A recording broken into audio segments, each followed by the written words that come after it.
Amici bellini, un veloce aggiornamento di calciomercato, cioè una giornata dove avrò molto da fare, quindi vi lascio queste notiziole e poi le confermiamo.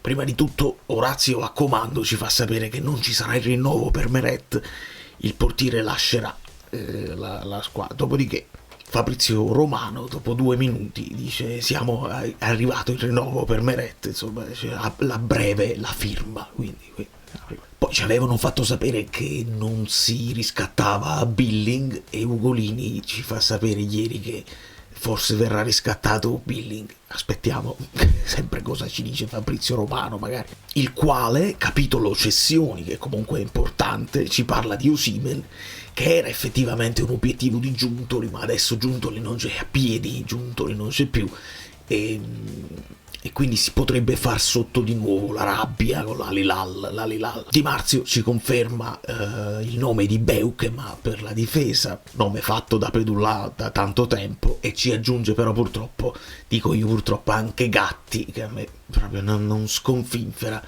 Sono due che sono tosti in difesa, però vediamo. E poi lo stesso Di Marzio, insomma, ci aggiunge che oltre a David che insomma interessa Gyökeres, visto che insomma se ne è parlato da tanto tempo e non è un nome nuovo, e visto che i chiari di luna sono quelli che ci vedono pieni di sigari, pieni di carte di credito, che veramente tutto è possibile, è lecito sognare. non posso fare a meno di sognare, un attaccante che mi fa impazzire e che ha anche quell'aura di quella sua esultanza pazzesca, un attaccante potente, veramente vediamo, perché poi anche i club inglesi sembravano interessati, là l'ingaggio sale, non lo so. Dopodiché da qualche parte si sta parlando anche di Rodrigo, e che pare che nello scacchiere di Xabi Alonso signori, con Rodrigo io chiudo il canale, lascio la musica e mi ritrasferisco a Napoli per fare l'abbonamento. Da New York, Valerio Fluido è tutto, ci sentiamo più tardi forse.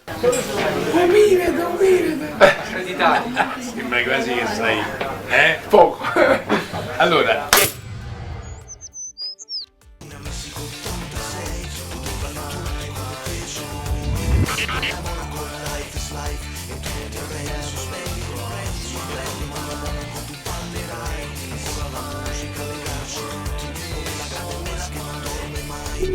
delle